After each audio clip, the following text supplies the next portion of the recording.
Welcome to the Straight Red Card, and today on the show we have writer extraordinaire for Yanks Abroad, Brian Sciaretta, and this time I got your name right. Yeah, you're right on the money. Yeah, and if I didn't, I would have been a real idiot, Brian. So we got. I think you got slammed last time for it too. Yeah, we got it right this time. So are the Yanks Abroad guys still making you travel all over the world, or are you settled in for a little bit? I'm settled in for a little bit. I mean, I'm going on my own to London next weekend. I'm going to take in a bunch of games over there, but I'm here in the U.S., locked and loaded. Yeah. So are you heading over there to check out any specific American players or to support a team? A little bit of both. I'm going to watch Clint Dempsey take on Man City next weekend, and I'm going to support Millwall as I always have been. They play West Ham, their biggest rivals in the whole world. So yeah, that's going to be a crazy game. Yeah. Well, with all these kind of old school teams, if we could get Millwall back in the Premier League someday, along with maybe Leeds and Nottingham Forest, that would be pretty cool. Well, I interviewed. I did a big piece. I've stayed in touch with him too on Millwall's American owner, and he's not. I mean, he's running the club the right way. Just smart, not like throwing cash into it, but just being smart and bringing a real business approach to it. And they got promoted. This is their second year back up in the championship. I think they'll be around for a while. And I think eventually they're going to push for promotion. They're just really. He seems to really know what he's doing. Yeah. When was the last time they were in the first division? I can't even remember that. I'll have to look that up. I'm not a Millwall expert, but speaking of looking things up and being smart, let's talk about Klinsmann's first couple games. What were your thoughts so far on the first few? It was.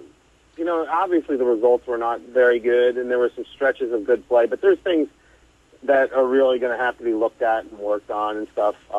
Chances were not created to the extent that they needed to be, and he's really going to have to go through the talent pool quickly to get things going. I mean, there were some good parts in the Belgium match, but generally we did not look, for an attack-minded coach, he's going to have to, I think, and I know he earned very positive reviews for his play, but I'm still not 100% sold on Jose Torres having as prominent a role as he has the first 3 games under Jurgen Klinsmann. Yeah. I know it's part of his aspect of creating of wanting to have the U.S. play like a Latin American based approach, but the good thing is I think when Holden works his way back, it's going to be very difficult for Torres to have as big of a role on his team as possible. And out the door did not look good. And, there was Robbie Rogers. There's things that he's really going to have to learn quickly and then move forward. I say, it was really interesting you brought that up because Brett and I said the exact same thing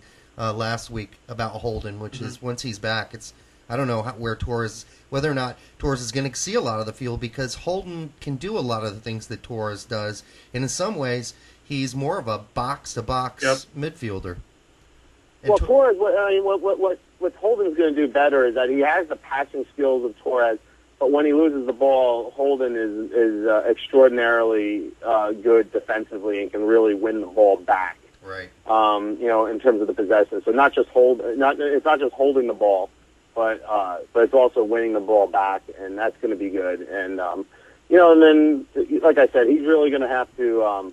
I wasn't very impressed, to be honest. I mean, I know he's got a little bit of a honeymoon period, and I was never really. I like the energy Klinsmann brings, and his optimism, and that's very good. But I've never really 100% been sold on him because what Lamb said in his quotes about Klinsmann not being a tactician is something that's not new. That's been widely talked about by a lot of people who were on the German 06 team. That it was really when they lost to Italy 4-1 in March, heading into the World Cup, that Klinsmann really was not the tactician. He was not really doing as much of the tactics. He was more like a figurehead public. He rallied the public and everything. I really hope he has a good assistant on his. And Martin Vasquez, I know, is going to be there, but I really hope that he starts bringing in some guys that can tell him the real X's and the O's and know the talent pool better. So the team can, the team needs to win. I know they're friendlies, but they need to win to build confidence. Also, not going to believe in what he's trying to sell them. Yeah. And we were talking about with Torres and everything. I think Torres could still do really well with the team, and this comes down to the tactics. Is that it's just who you place him with is a problem. I don't think we necessarily played with a box-to-box type midfielder. We didn't have somebody who was crashing the box. Because Torres constantly sat out about the 30-yard line around that area. He always received the ball that was cleared back. But we only were playing with really one player in the box at all time. We needed more of our midfield to press up. And when we were playing with Adu as basically a third center back, we didn't have that presence. And I think that, and U.S. fans really have to hope that Michael Bradley, I know he didn't play today, gets more playing time at Chievo Verona. It is so important because his style of game, I think, really will help in that. In my last article, I kind of talked about what I thought the U.S. team needed to do, and a 4-2-3-1 with in the midfield, or as a whole lineup, a 4-2-3-1 with I think in the two part of the midfield, you can have Holden and Bradley because both of them can kind of get forward in different ways, and then in the middle part of the three, you have Donovan, who can kind of move forward into the striker role as needed be, and Michael Bradley, who's very good at pressing forward. I mean, he gets a lot of goals close in the box. I mean, he really knows when to make his runs and counterattack. I mean, that's something I think could really address some of the weaknesses we've seen in the first three games under Jurgen Klinsmann. I'm really pulling for him. I mean, he needs to play for his club, but if he does play for his club, and he gets some regular playing time in Serie A, how he plays the game, I think, will really, really fit well into having the midfield be able to push forward better. Yeah, there were a couple things that also came up. I had a short, brief conversation, if you will, with Jeff Bradley, Bob's brother, and there were a few things that he mentioned that I thought were a little interesting. One, he pointed out that during the Gold Cup, at least it seemed this way to him, we were actually getting more chances. We weren't finishing them, but we were getting more chances. And the other thing that he mentioned was that this whole idea of and this is foreign to some people, that when Klinsmann talks about developing an American style, there's some people like Jeff Bradley who's like, he just shrugged his shoulders. He's just not buying that. What about you? Well, I mean, there's two things. I mean, I agree. As much as I'm a skeptic of Jurgen Klinsmann, I believed it was time to move on from Bob Bradley, and not because I think he was a bad coach. I actually think he was a good coach. When you look at his results for the first cycle, I mean, it's a 4-year job, and after that, it gets stale because you have to start phasing out people making tough decisions that you don't want to do because you've earned these players' trust and respect for 4 years. There's a whole bunch of reasons why people move on after 4 years, but I thought that. And another myth that really has to die down from the Bob Bradley era is that he's not Bunker Bob. He got a lot. I mean, his teams got a lot of chances. I mean, I know people like to think he was a defensive-minded coach, and I can't agree with that. Yeah. I mean, when you look at the numbers of the chances that were created, even in games like in the World Cup, like when we tied Slovenia 2-2, or even when we only beat Algeria 1-0, we had unbelievable amounts of chances. Yeah.